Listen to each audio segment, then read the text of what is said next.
RX139 ハンブラビ。 RX139 ハンブラビはティターンズが開発した試作型可変モビルスーツである。量産を前提とした簡易的な変形機構が採用されていたが、数機の建造と運用の後、量産は見送られている。ムーバブルフレームとマグネットコーティング技術の採用で、人型のモビルスーツ形態からエイのようなモビルアーマー形態への変形は約 0.5 秒で完了する。戦い慣れしたパイロットが運用した場合、中距離から砲撃した次の瞬間に敵機に肉薄し、捕獲や打突を加えるなど、相手を翻弄するかのような多彩な攻撃が可能となる。武装やスラスターなどのスペックは標準的なものだが、加速性や運動性などの機体特性は変形によって目まぐるしく入れ替わり、ゼータガンダムをはじめとするエウーゴの新鋭機を苦しめ、あるいは撃破している。また、ほとんどの可変モビルスーツはいわゆるモビルアーマー形態の際に格闘機能を喪失するが、本機は RX110、ガブスレー同様、いずれの形態でも対モビルスーツ格闘機能を維持している。といったわけで、どうもプラシキです。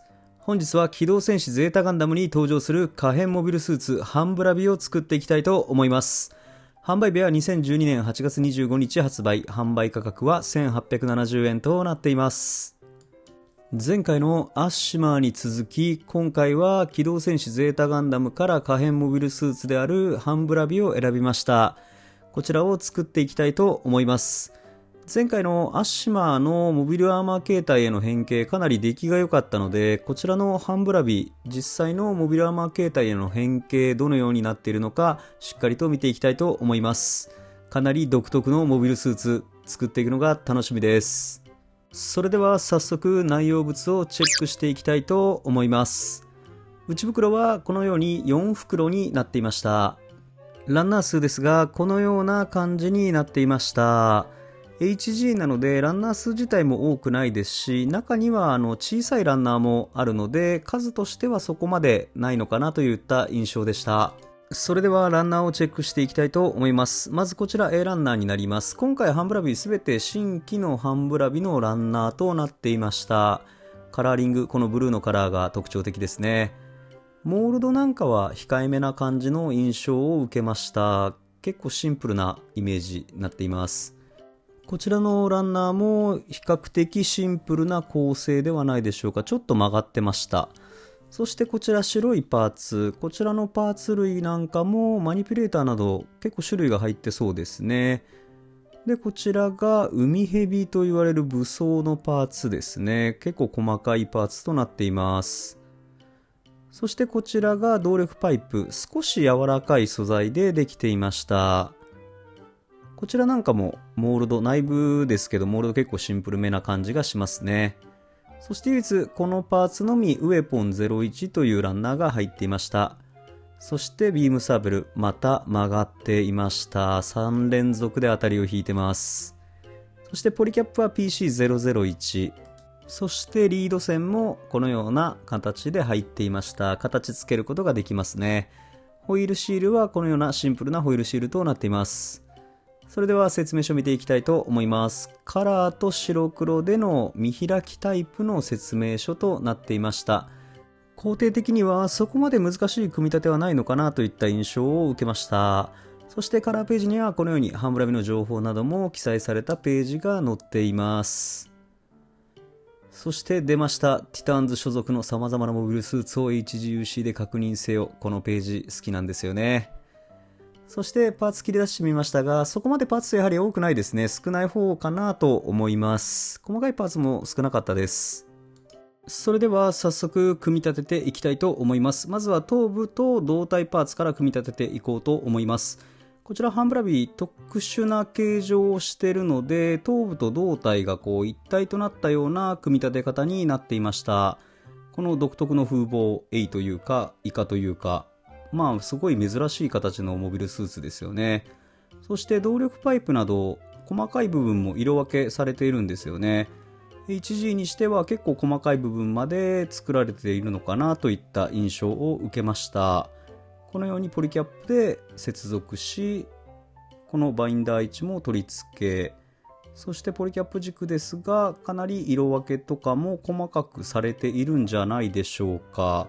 物合い部分はシールで補うような形にはなっているんですが、それでもこれだけ素組みで実際の設定画というかアニメの劇中の再現ができているのはなかなかクオリティ高いんじゃないかなと思います。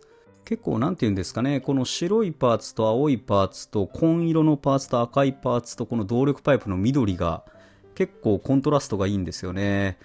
そして合わせ目に関してははめ合わせ構造のためどうしても出てしまいます。そしてここの位置が物合いの部分ですね。全部で5箇所あります。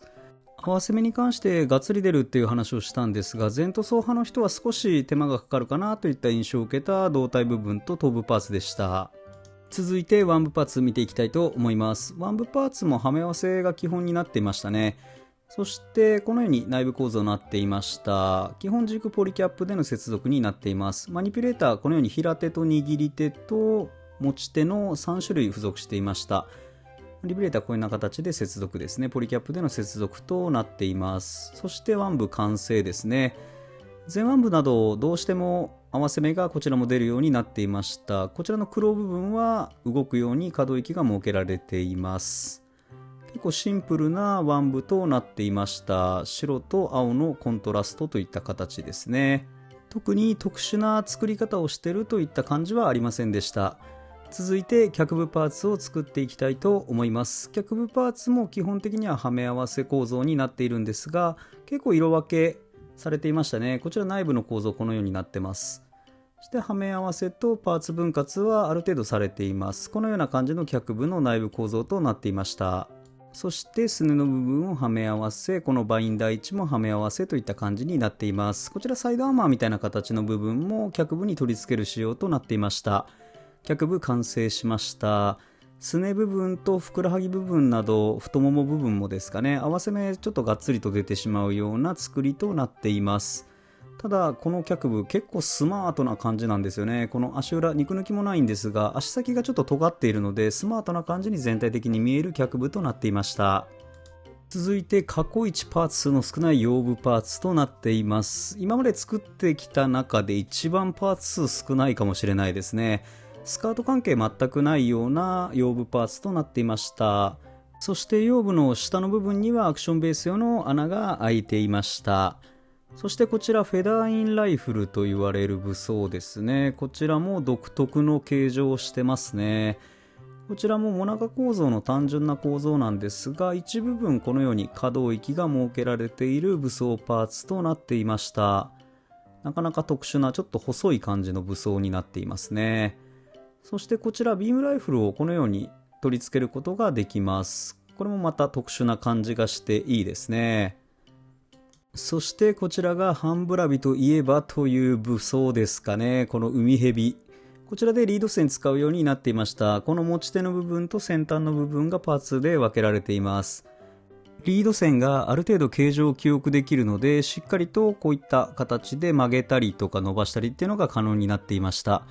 そしてこちらビームサーベル。シンプルな作りのビームサーベルですね。こちらのビームサーベルが2本付属をしていました。非常にシンプルな作りとなっています。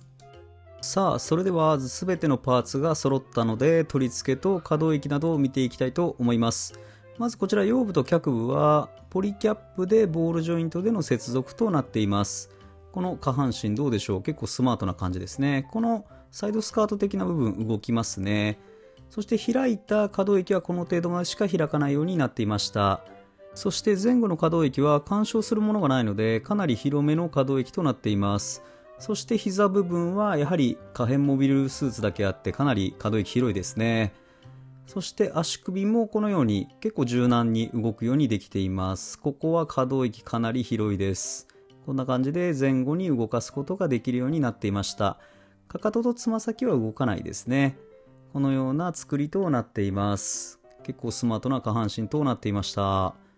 そして上半身腕部取り付けていきたいと思います。こちらもポリキャップでボールジョイントで接続となっています。両側とも取り付けて上半身このような感じになりました。どうですかね。結構特徴のある上半身かっこいいですね。可動域に関してはあまり広くはないですね。肩アーマーなど干渉します。肩アーマーもほぼ動かないですね。こちらも。そして腕部はこのように上腕部360度ポリキャップで動きます。この位置もある程度動くんですが、あまりそこまで大きくは動かないですね。この肘部分に関してはこのくらいの可動域となっています。そしてマニピュレーターなんですが、ちょうどここの部分の出てる青いパーツが干渉するのでほぼ動かないですね。この位置はほとんど動かないようになっていました。前に出す動作、このくらいまでは可動域が確保されています。あまり大きくはないですね。で、この黒部分も稼働します。それでは下半身とジョイントしていきましょう。こちらボールジョイントでポリキャップでの接続となっていました。これでハンブラビ本体が完成しましたね。かなり再現度高いんじゃないでしょうか。かっこいいですね、この色合いも。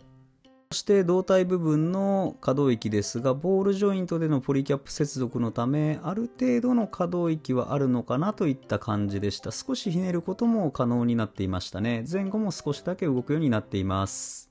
さあ、それでは皆さんお待ちかねのモビルアーマー形態への変形を見ていきたいと思います。まず腕部、こちら肘の部分が逆方向にも曲がるように可動域が設けられていまして、このような感じのポーズを取らせることが可能となっています。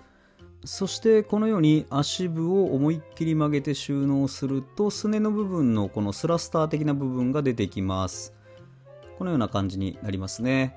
こんなつま先立ちをしたような形状になります。そしてこのまま膝の部分が思いっきり曲がるので、このように逆方向に曲げるような形での変形となっていました。結構やはり可動域設けられた意味がここにあったんですね。このような形状となりました。そしてこちらのテールランスと言われる部分をしっかりと伸ばしてあげれば、モビルアーマー形態の完成となります。確かに変形なんですが、アッシマーと比べてしまうと少し肩透かし感があったんですが、ちゃんと再現されていると思います。さあ、ハンブラビ完成しました。このプロポーションとディテールいかがでしょうか。結構色分け再現度高いと私的には思うんですが、皆さんどうでしょうかね。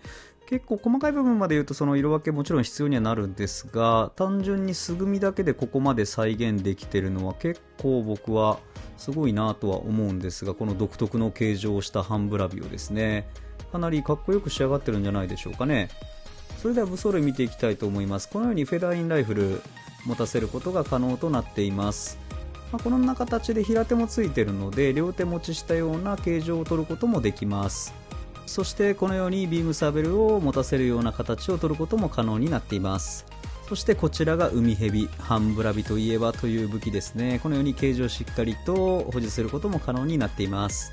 そしてビームサーベル、こちらビームサーベルは握り手が2個ついているので、両手持ちさせることも可能となっていました。そしてモビルアーマー形態の変形、これですね。この形状も実際アッシマーと比べてしまったんであれなんですけど、再現度としてはかなり完全再現と言っていいぐらいのモビルアーマー形態なんじゃないでしょうか。変形といえば変形といった形だったんですが、個人的にはこの見た目好きですね。さあ、ハンブラビ見ていただきましたが、皆さんの感想はいかがだったでしょうか。結構かっこよく仕上がってるんじゃないでしょうか。皆さんいかがだったでしょうか。